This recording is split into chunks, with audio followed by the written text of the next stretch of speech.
We are a network. We call ourselves Holocaust Survivors and Descendants Against the Gaza Genocide, which is a bit of a mouthful, but that's because our group includes both people who actually lived and somehow managed to survive the Holocaust, and those who are mostly our group is sons and daughters of those who either came out just before the war or somehow their parents survived during the war under occupation.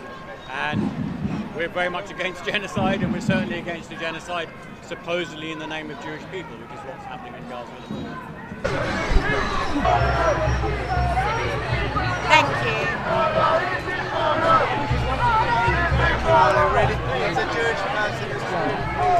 Stephen is someone I didn't know before October 2023, but he came to various meetings and such, and I realised, who he was, and realised he had to get involved in our group, and thankfully he joined us and was very enthusiastic, and so it's had a huge impact.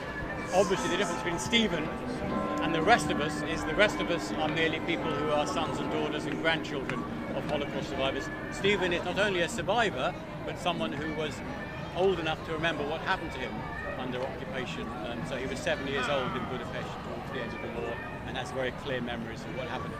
Most people who survived the Holocaust obviously have died by now because it was a very long time ago. It's over 80 years ago. Why do you think his voice cuts through for both sides, or for everybody on all the different sides of this debate particularly? Well, I certainly hope it does. It certainly does with some people. How are you doing? Very well. It's very warm today. Yeah. Are you staying hydrated? I got plenty of it. Okay, good. All right, we'll get you some otherwise. This is Ahmed. Hi, nice to meet you. Lovely to see you. You can always have or share some of my fruit which I've got. So lovely to see you. So lovely to see you again. Thank you for sharing. You're such a wonderful man. Whether it is true or not. No, you're a blessing. And Stephen is a very energetic man despite his older years. He's extremely charming, extremely sharp, extremely kind, and quite an exceptional person, as anyone who knows him will know. Where he gets the energy at his age, which I think is 88 in a couple of weeks, to do all that he does, I just don't know. If it was bottled, you could sell it. It's fantastic. Brilliant answer. Do you think we're learning from history?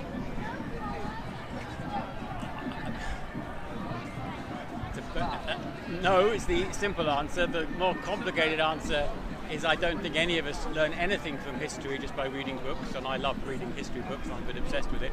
You've got to actually be part of a movement which is changing things, and then your consciousness kind of changes, and these Palestine demos are kind of part of that. But I think if we just passively absorb social media, this view, that view, we end up not really understanding what is going on. So it's great that we're doing what we're doing, that many others are doing what they're doing, educating people about what's happening in Gaza, what's happening in the world. But for people to really change their minds about things, they need to make changes in their own life, with their neighbours, with their work colleagues, and that's a much bigger social process. And hopefully, despite the bad side of austerity in Britain today and just the grim prospects for this country over the coming decades or so, I think we are going to see a much bigger movement opposing what the people in power are imposing on us, and that will radicalise people and give people a different way of thinking about things. And what we're doing now is a small part of that. That's my hope and prayer. If you could say one thing to the people in power and they were listening to this right now, what would you say to them? To the people in power in Britain, there's a river over there, jump in it. I'm afraid that's all I could really say to them.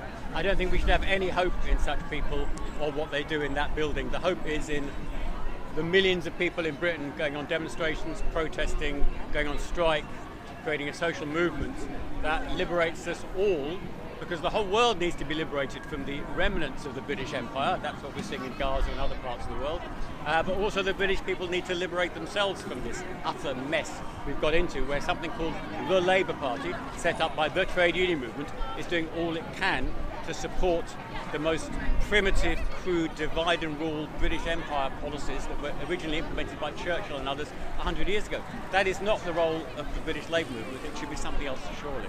All right. I told you. I heard about it. And I live on the same estate as your... is now not united because some of its members they are not with asked us. to check to the They police. will not join this. detail. But they, I am told I am. Yeah. I saw you on the list and that was great. Yeah. Sorry Are for you the going way. to be there? I unfortunately no. I would love to. Yeah. I'm sorry for the way you've been Jews don't do treated. genocide. Yeah. No worse than the others, you know. It's just Still.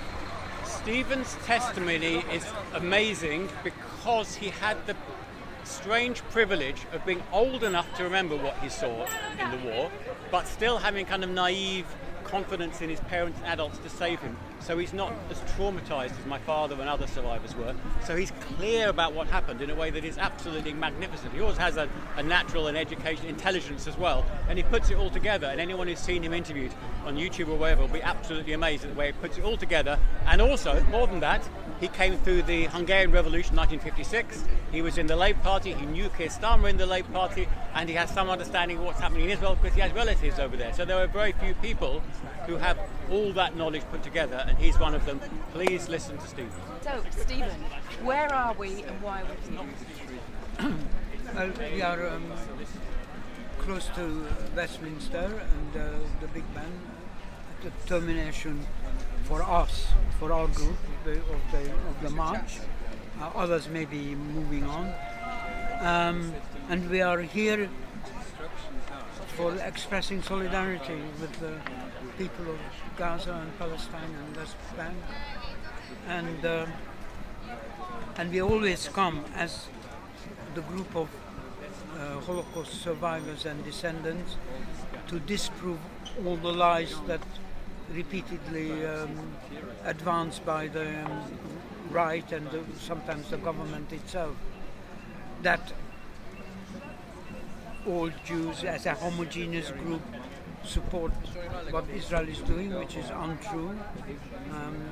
There are many secular and left-wing Jews who oppose it completely. We are here to undermine the lies about these marches being no-go areas for Jews, and we prove it that actually we are very warmly received. In fact, it's quite moving experience for us. Tell me about your banner. Tell me what it says and tell me why everybody's wearing these. This Holocaust survivor says, "Stop the genocide in Gaza." Well, that speaks for itself. I mean, what goes on now is getting worse and worse, if anything. It's unquestionably genocide. The UN representative rapporteur, Francesca Albanese, confirms it on the UN's behalf, and the international courts said it was plausible genocide, and anybody who sees what goes on has no doubt whatsoever, and we can't wait for the full legal process to underwrite the final solution, by which time everybody would be dead.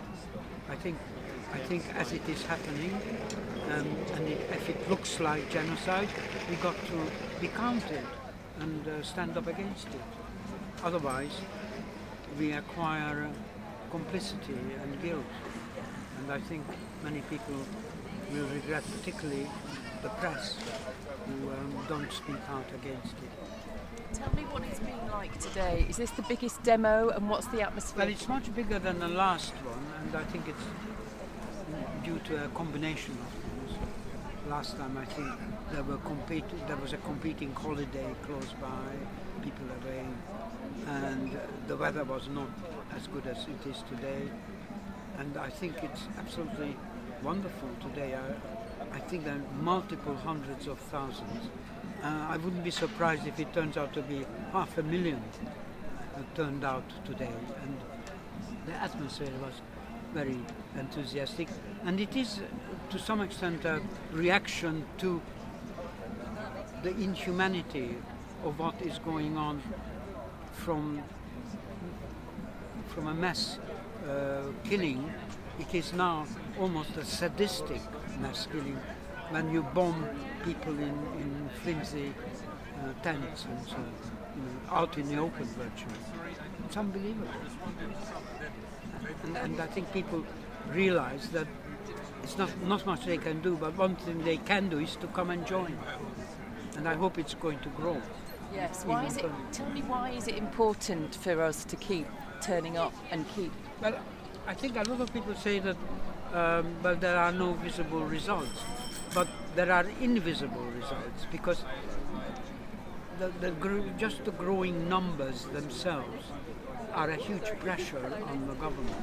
In fact, that is why a few demonstrations ago they were getting much more repressive because they realize this. And I think they're beginning to realize that there is implication to electoral results because of the extremely large numbers.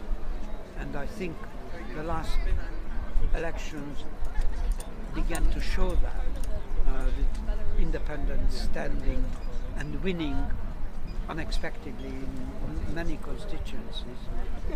In my own Holborn and St Pancras, where the sitting MP is Keir Starmer. A sitting Prime Minister ought to have been walking away with a brilliant result. Actually, his majority was halved because of a very credible pro-Palestine candidate, Andrew Feinstein, standing against him. And if this repeated, the result would be almost certainly even better. I've witnessed today your kind of status as a bit of a figurehead. Yes. People coming up to you and wanting to talk to you. How does that make you feel? And about, how does that feel? Well, I would lie if I say I don't enjoy it. Of course I do. And it's wonderful to have a warm response and to see that all the various interviews and speeches connect with people. I mean, I wouldn't know it without them coming back and saying so. I'm very grateful when they do say it. And it sort of spurs me on. Because I get a lot of interviews, one interview leads to another. And I keep saying, on the other hand, I only have one Holocaust experience, not counting Gaza. And inevitably, lots of things repeated, and I am concerned about it, but apparently people don't seem to mind. So it's like reading stories to children in bed, I suppose. You can read the same story. They demand the same story again and again. Why do you think people engage with you so much? From all walks of life? I think it's a little bit to do with the fact that I am different from other speakers. I'm sometimes sandwiched between huge, almost I would say professional orators, especially when on a big platform. And I'm just awestruck how wonderful they are with great oratory. And I am not like that. And I can't compete on those grounds. I don't want to. I am just a retired architect with a Holocaust experience. So I speak differently, I suppose. And by contrast, people quite like that. It seems. And it surprises me, to be honest.